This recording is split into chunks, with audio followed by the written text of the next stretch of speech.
안녕하십니까, 박래호입니다. 중국 역사에 고찰되는 미인의 이야기 12번째 강좌인 오늘 편에서는 삼국시대의 조조 이야기로 문을 엽니다. 중국의 지금 수도는 베이징이지만 예전의 수도는 장안이라고 했던 서안이지요. 서안시는 다양한 시대적 배경을 보여주고 있는 관광명소를 많이 가지고 있습니다. 대표적으로는 진시황제의 무덤도 있고요. 병마용갱도 있고요. 서유기의 배경이 되었던 대안도 볼거리이지만 현종과 양귀비가 사랑을 나눴던 장소인 화청지가 있는 곳입니다. 중국의 100년 전을 알고 싶다고 한다면 상해로 가고 1000년 전을 보고 싶다고 한다면 북경을 가라고 하고요. 중국의 5000년의 역사를 알고자 한다고 한다면 서안으로 가보라고 이 얘기를 하지요. 하여간 초선으로 인해서 동탁이 죽게 됨으로 인해서 유방이 한 나라를 세워서 큰 대륙을 통치해온 나라가 세 개의 나라로 쪼개지는 삼국시대가 열어지게 됩니다. 조조와 유비 그리고 손권이 집권하는 위나라와 총나라 그리고 오나라로 삼국이 전개가 됩니다. 위나라는 북쪽에서, 총나라는 익주와 형주 중심으로, 오나라는 강동 쪽에서 세를 확장해 나가면서 서로 80년 동안 싸우게 되죠.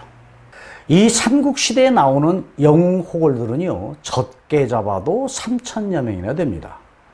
제갈량을 비롯해서 관운장, 그리고 장비, 그리고 조자룡, 그 다음에 손견, 또 손책, 주유, 마초, 손욱, 그리고 하우돈, 노숙, 사마이 등 상당히 많이 나오는데 이들이 펼쳐지는 수많은 지략과 그 다음에 전술 그리고 모사들이 기묘하게 표출되다 보니까 그래서 그런지 삼국지 3번을 읽은 사람하고는 이 얘기도 하지 말라라고는 이 얘기가 있는 것 같습니다. 상당한 책략과 지략, 모사 등등으로 아마 명석해지기 때문이 아닐까 그런 생각이 들기도 합니다. 하여간 80년 동안 삼국시대가 이어지다가 결국은 총나라는요, 명분은 가졌음에도 불구하고 힘이 없어서 망해버리고 이쪽에 있는 위나라는요, 왕위를 창탈했다고 하는 오명 때문에 나라의 힘은 강했지만 결국은 신하였던 사마이에게 무력하게 무너지게 됩니다. 또한 오나라는요, 세력에 밀려서 멸망하게 되어서 결국 세 나라가 모두 사마염에게 나라를 빼앗기고 말게 됩니다. 결국 손권의 오나라는 52년 만에, 조조의 위나라는 46년 만에, 유비의 총나라는 43년 만에 모두 망하게 되는데 조조는 66살로, 유비는 63살로 생을 마감하게 됩니다. 조조는 정략가이고요. 정치도 잘 했지만 많은 시도 남긴 문학가였습니다.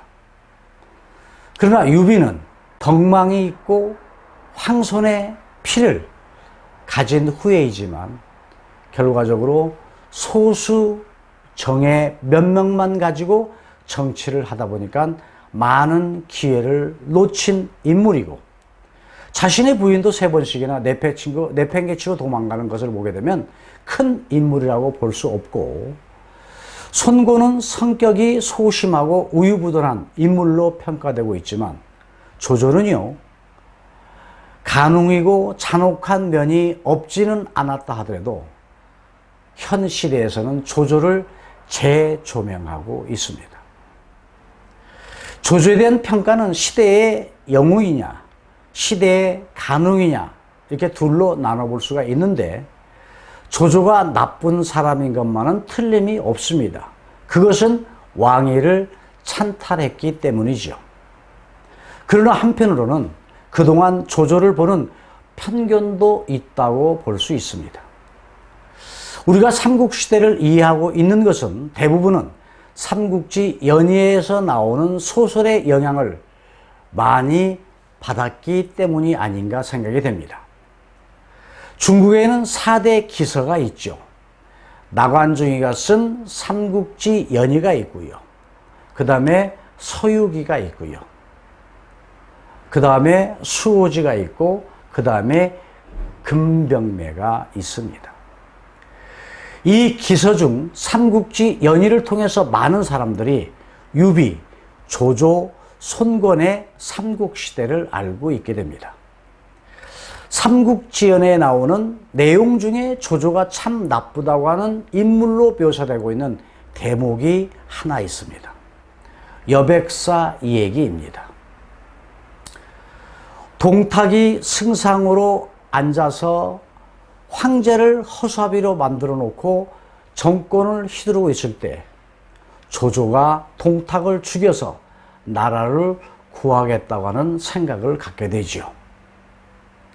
이 뜻을 안 황국의 대신 왕륜이 자기의 집안에 대대로 내려오던 보검인 칠성검을 조조에게 주면서 이 얘기를 합니다.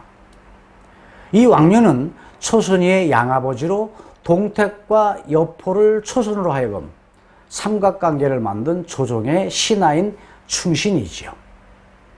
왕륜에게 보검을 받아준 조조가 황궁으로 가가지고 낮잠을 자고 있는 동탁을 죽이려고 칼을 쫙 뽑는데, 이 칠성검을 쫙 뽑는데 잠꼬대를 하다가 동탁이 눈을 뜹니다.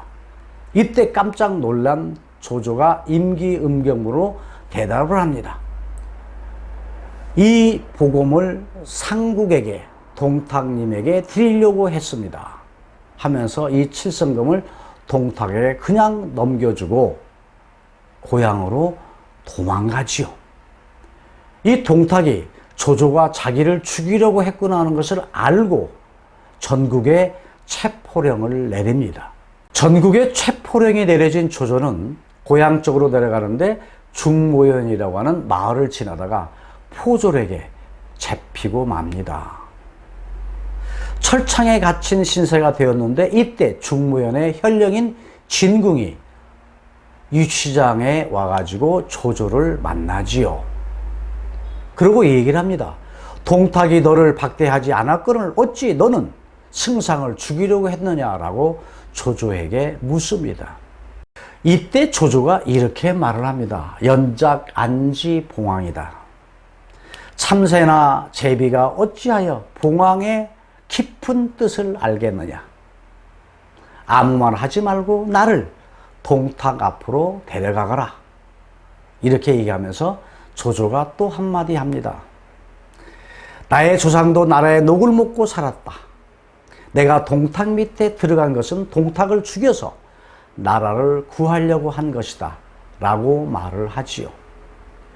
진국은 조조가 진정한 충의지사라고 얘기를 하면서 뜻을 같이 합시다 라고 얘기를 하죠. 그날 밤 진국은 바로 현령이라고 하는 버섯을 던져버리고 조조를 자기 감옥에서 풀어주고 조조를 뒤따르게 됩니다.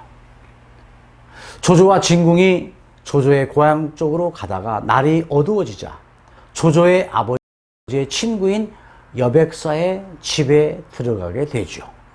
여백사를 만나게 되는데 중국 역사에 고찰되는 미인의 이야기, 여백사의 이야기는 다음 13번째 강좌에서 이어집니다.